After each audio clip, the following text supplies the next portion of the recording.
রাজধানীর উত্তরায় বসবাসরত পাবনা জেলার মানুষের সংগঠন উত্তরা পাবনা সোসাইটি ইউপিএস ঢাকার উদ্যোগে বর্ণাঢ্য আয়োজনে উদযাপিত হয়েছে বাংলা নববর্ষ পহেলা বৈশাখ 1433।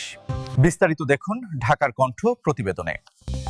বোঝা চাপায় নিয়ে আমি ট্রেজারার বাংলাদেশ উন্মুক্ত বিশ্ববিদ্যালয়, এবং উনি কিন্তু যে কোনো মুহূর্তে পাইপ লাইনে আছেন, যে কোনো একটা ইউনিভার্সিটির ভাইস চ্যান্সেলর হয়ে যাবে।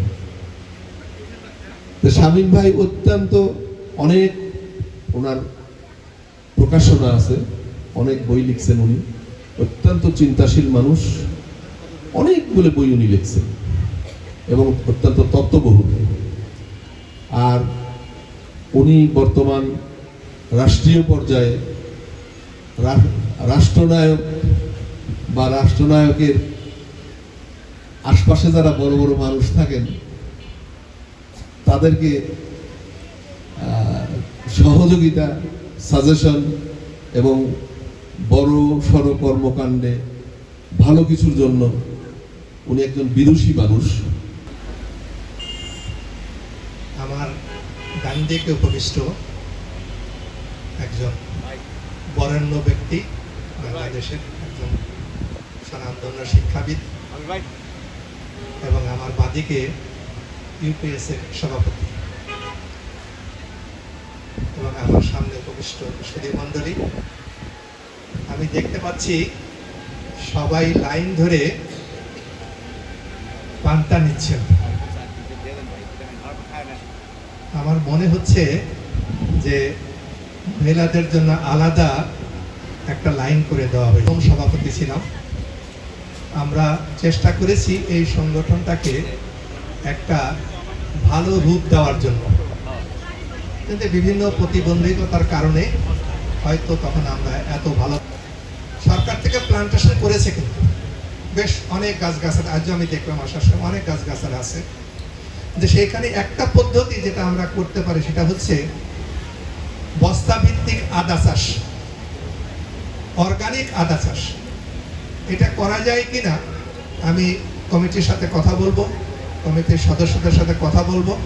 যদি করা যায় তাহলে আমরা একটা আইল্যান্ডের ধরেন 100 ফিট 200 ফিট বা 500 গজ জায়গা নিয়ে আমরা যদি এই পদ্ধতিটাকে ওখানে দিই এবং এটা যদি সাকসেসফুল হয়, আশা করি হবে, এটা আমার গবেষণার ফল আছে, তাহলে কিন্তু উত্তরা পাবনা সোসাইটির মানটা কিন্তু আরো বেড়ে যাবে। এটা শুধু আমাদের মধ্যে সীমাবদ্ধ থাকবে না, যখন আমরা ছোট ছোট পোস্টার দিয়ে ওখানে গাছগুলো লাগাবো তখন কিন্তু পাবনার মানুষ নয়, উত্তরাতে যত মানুষ আছে সবাই যাবে এবং আসবে এবং দেখবে, তারা কিন্তু আরো ভালোভাবে চিনবে উত্তরা পাবনা সোসাইটি এটা কি। আমি আশা করছি আমাদের আরো লোক আসবেন, আসতেছেন লোক এখনো আর কি। তো আপনারা সবাই সারিবদ্ধভাবে দাঁড়িয়েছেন এবং খাবার নিয়েছেন, আপনারা খাবেন। আমার শিক্ষক ডক্টর অমর, কিন্তু উনি প্রথমবার করার পরেও আরো 8 বার পোস্ট ডক্টরাল করছেন। এমন মাপের একজন মানুষ, রাত দিন রিসার্চ আর বিদ্যা নিয়ে উনি সবসময় থাকেন। এবং উনি একজন, আমি ওনার সাথে, উনি যখন আমাদের পাবনা বিজ্ঞান প্রযুক্তি বিশ্ববিদ্যালয় যখন হয়, তা আমি আর উনি এই ঢাকাতে যেতাম, এই পাবনা বিজ্ঞান প্রযুক্তির জায়গার জন্য গাড়ির ভিতরে জুতা খুলে প্যান্ট গুটায় আমরা মাটি দিয়ে কাদা দিয়ে হাঁটতাম, যাই বলতাম ভাই জায়গা দিতে হবে, এক জায়গায় তুমি এটা করতে হবে। কত পরিশ্রম, উনি যে কি করছেন। আজকে এই যে পাবনা যেটা বিজ্ঞান প্রযুক্তি বিশ্ববিদ্যালয় একটা গর্বের প্রতিষ্ঠান, এটা প্রতিষ্ঠা করতে যে আমার মনে আছে আমি অনেকে রিকোয়েস্ট করছিলাম, আমি কোনো কিছু করছিলাম, আমি একটা ছোট্ট খালি বললাম যে ইরিধানের ক্ষেতের আল দিয়ে খালি পায়ে হাঁটে যাইতে, আমি আর উনি হাঁটে যেতে বসে রজব পরামানিকের বাড়িতে যাইতে বসে, রজব পরামানিক 14 বিঘা জমি ছিল ইউনিভার্সিটি সাহেবকে আমি বিনীত অনুরোধ করছি। উনি বাংলাদেশ উন্মুক্ত বিশ্ববিদ্যালয়ের ট্রেজারার। বিসমিল্লাহির রহমানির রহিম। উত্তরা পাবনা সোসাইটি কর্তৃক আয়োজিত আজকের এই সুন্দর আয়োজনে সম্মানিত সভাপতি এবং সম্মানিত আমাদের এই অনুষ্ঠানের মূল আকর্ষণ বা মধ্যমণি বলা হয়েছে, প্রাক্তন সফল সভাপতি এবং বর্তমান সভাপতি এবং সম্মানিত উপস্থিতি, আসসালামু আলাইকুম রহমতুল্লাহ। আপনাদের সবাইকে শুভ নববর্ষ। আমি প্রথমেই আয়োজক কমিটিকে ধন্যবাদ দিতে চাই এরকম একটা সুন্দর আয়োজনের জন্য।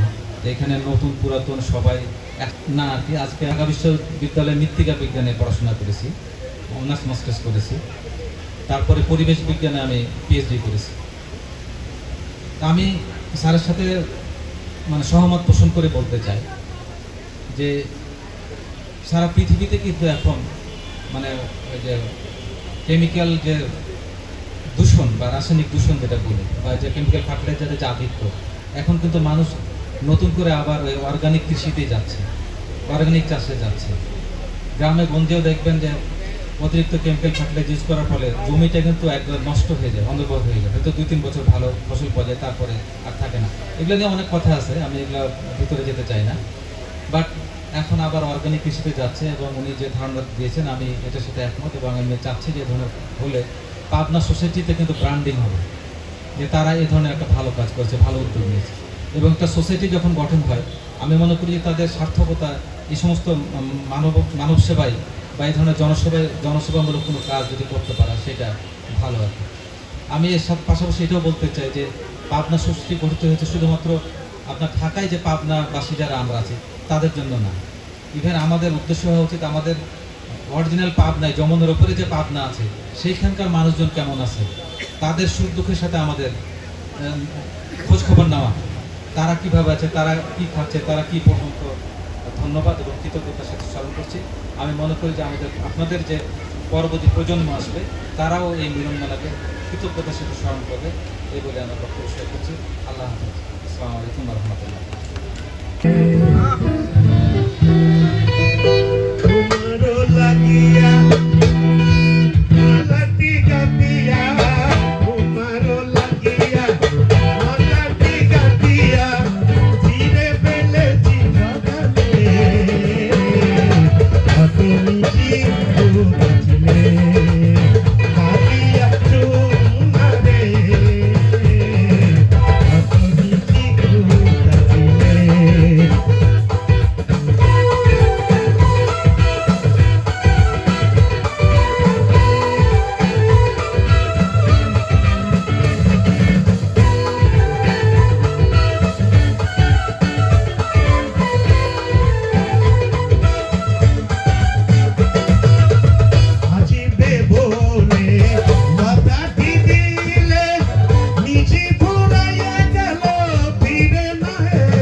শুনতে পেরে তোমার স্বপ্ন সুর বলো এখনো কেন কেন কেন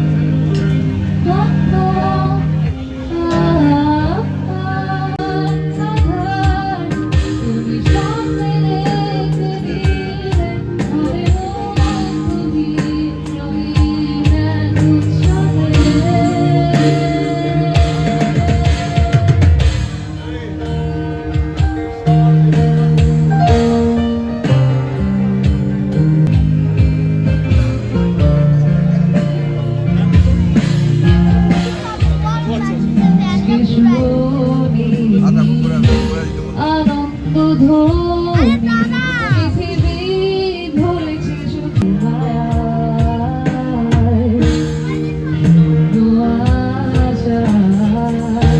জীবন দুরাশায় অদূরে ছিল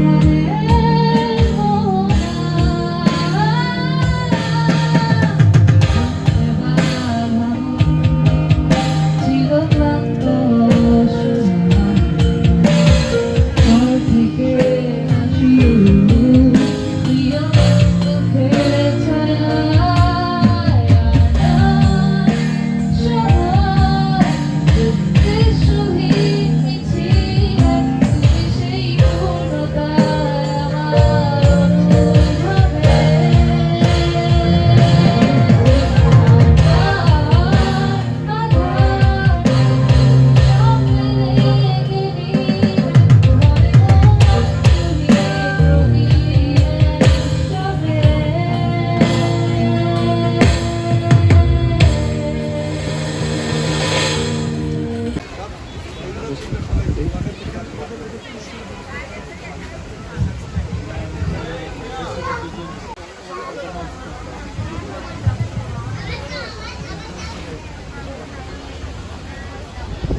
আমি অত্যন্ত আনন্দের সঙ্গে জানাচ্ছি যে তারাও আমাকে আমার ওয়াইফকে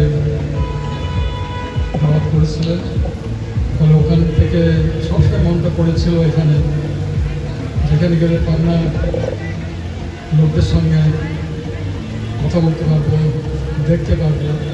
মনে রাখতে পারি না এখন খুব বেশি একটা চেহারা বা নাম, তো মনটা সবসময় পড়ে থাকে পাবনা শহরের ভিতরে যাচ্ছে। আমি ছোটবেলা থেকেই আব্বা যখন উনি রেলে চাকরি করতেন, আমরা 7 ভাই বোনের ভিতরে আমি ষষ্ঠ, এবং আব্বা আমি যখন ক্লাস 2-তে পড়ি তখন আব্বা 1947 সালে 47 সালে রিটায়ার করেন, এবং আমি তখন থেকে বিভিন্ন শহরেই বসবাস করি, এবং আইএসসি পর্যন্ত একটানা আমরা ডিসি ইনস্টিটিউশন এবং এডওয়ার্ড কলেজ দুটো জায়গায়, এবং চক কল্যাণপুর আমার বাড়ি যেখানে আর কি ময়নামতি আমাদের শহরের পাশে, ওখানে যে প্রাইমারি স্কুলটা সেখানে 1 বছর কাটিয়েছি। তো ওই সময় তো বটেই, এবং পরবর্তীতে যেখানেই যাই না কেন আমি পাবনার কথা আমার সবসময় মনে করতে হবে, যে যেখানে বড় হয়েছে, যার আলো বাতাসে মানুষ হয়েছে, সেখানে তো স্বাভাবিক মনটা পড়ে থাকা, এবং যার আলো বাতাসে বড় হয়েছে এবং আল্লাহর রহমতে বিভিন্ন স্তরে থেকে বা স্তর থেকে স্তরে যেতে পেরেছি, সেই দেশটার জন্যে, সেই শহরটার জন্য বা সেই জেলাটার জন্য কী করা যায় কিছু সবসময় মনে ভিতরে এটা ছিল। আমি ব্যক্তিগত পর্যায়ে খুব বেশি একটা করতে পারিনি, যে অমুকের চাকরি বা অমুকের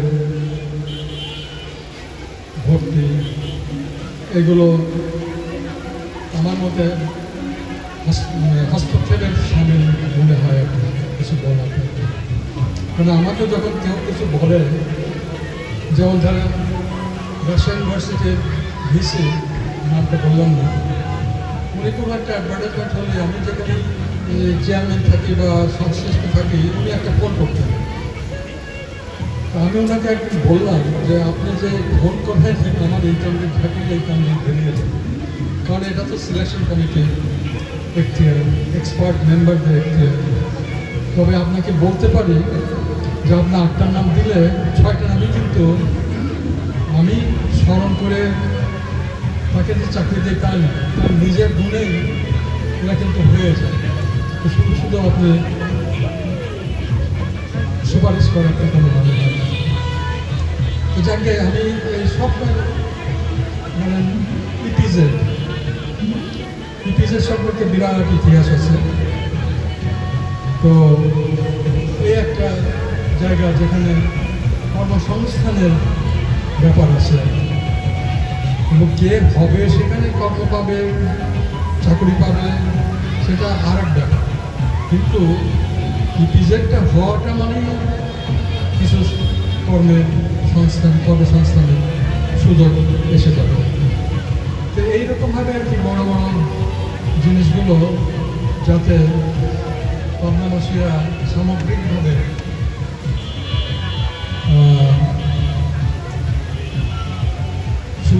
সুযোগ সুবিধা ভোগ করতে পারে।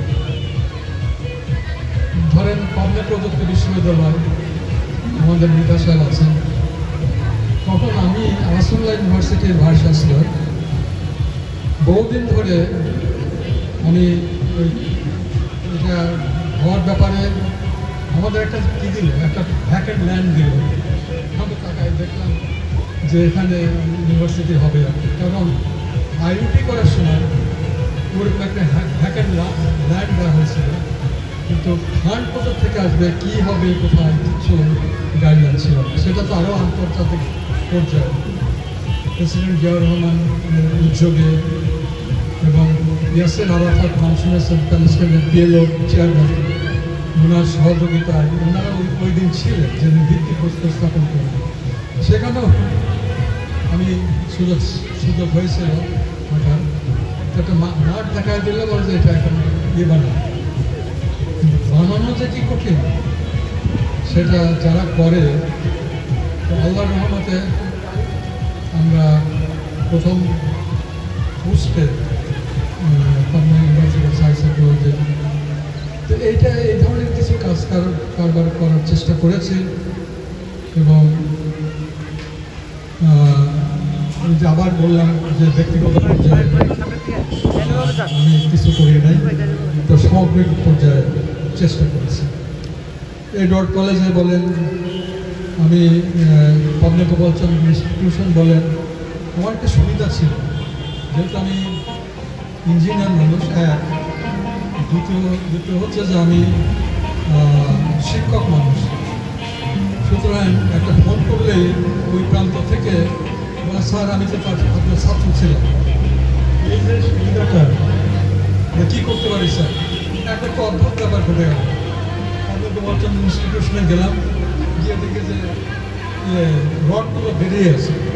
ওই প্রজেক্টের মাধ্যমে করা হয়েছিল বিল্ডিংটা, কিন্তু ওই লোকাল কন্ট্রাক্টররা যা করে আর কি, ওই রডগুলো বেরিয়ে গেছে। এখন আমি ফ্যাসিলিটিসের যে ছাত্রটা ছিল, আমি যে হলে প্রবোস্ট ছিলাম, সে সিভিল ইঞ্জিনিয়ার, আমি মেকানিক্যাল, কিন্তু আমার ওই হলের মাধ্যমে ডাইরেক্ট স্কুল ওয়েলফেয়ারের মাধ্যমে অন্য ডিপার্টমেন্টেরও ছাত্ররা, আমি আবার ওই ডাইরেক্ট স্কুল ওয়েলফেয়ার আবার ছাত্র অ্যাক্টিভিটিস দেখে, স্কুল অ্যাফেয়ার্স দেখে।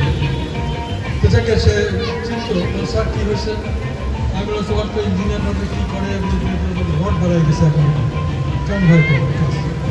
আমি বললাম যে উনি বললেন স্যার কত টাকা লাগবে, আমি বললাম যে কত টাকা লাগবে, আমি বেড়াতে আসলে স্কুল দেখছি তোমার রড বাড়াই গেছে। স্যার বলেন কত টাকা লাগবে। তখন আমি হেডমাস্টারকে বললাম যে কী বলেন কত টাকা লাগবে। তো হেডমাস্টার বলে দিল তখন 35 না 40 লক্ষ টাকা হবে। আমি বললাম যে 40 লক্ষ টাকা লাগবে না, ঠিকঠাক করতে হবে। তো এই যে সুবিধাটা ইপিজেড করার সময় জমি রেল ডিপার্টমেন্ট থেকে ইপিজেড দেড় যাতে যাবে, এখন লাগছে যে কে টাকাটা দেবে। তাই ফোন করলাম, দেখে যে ডাইরেক্টর ডিজি তখন রেল মন্ত্রণালয় হয়নি, তখন আর কি সে বলছে স্যার কে টাকা দেবে। আমি ওকে ভোটই মানলাম, আমার ডাইরেক্ট ছাত্র ছিল, যে তুমি বোঝো না গভর্নমেন্টের খাতা কীরকম কী হয়, বুক ট্রান্সফার হবে, এই বুক থেকে ওই বুকে দেখাই যাবে। দেখা তুমি জমিটা দিলু সাহেব তখন মানে ঈশ্বরদের এমপি, আমাদের শরীফুল ইসলাম দিলু উনি তখন নিয়েছিলেন। যাক এই সমস্ত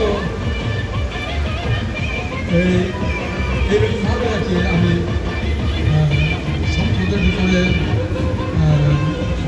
পরিচিত ছিল, ছাত্রদের ভালোবাসতাম, আবার বকা আমার কাজের সময় কাজেও লাগাতাম। এই করে সুতরাং সামগ্রিকভাবে আমি কিছু করার চেষ্টা করেছি, এমন কিছু না। এবং তারপর থেকে আমার মেয়েরা বড় হয়ে যায় দোকানে, ওরা তো বাইরে চলে গেছে, যা হয় আমরা এখন একত্রে আছি। সঞ্চিত করতেছিলাম দয়েতেও বেশি আমাকে পছন্দ করে বলে বেশি বলে ফেলছে আর কি। তো সেটার থেকে বড় কথা হচ্ছে যে আমরা যেখানেই থাকি না কেন, এই যে রেল বারবার কথাটা অনেক কথা ওঠে আমার মাথায়। এই রেলটা একে খন্দকার সাহেব প্রথমবার যখন হলেন প্ল্যানিং মিনিস্টার হলেন, তখন সামহাও খুব বেশি একটা, আমি অনেকবার বলছি, আমি ইনস্টিটিউশন ইঞ্জিনিয়ারিংয়ের প্রেসিডেন্টও ছিলাম, তখন ওনাকে দাওয়াত করেও আনছে আইবির প্রাঙ্গণে।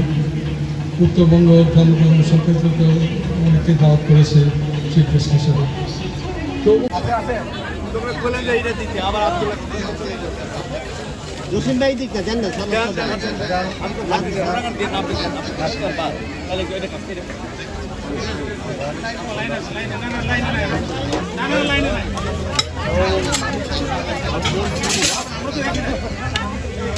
Thank you.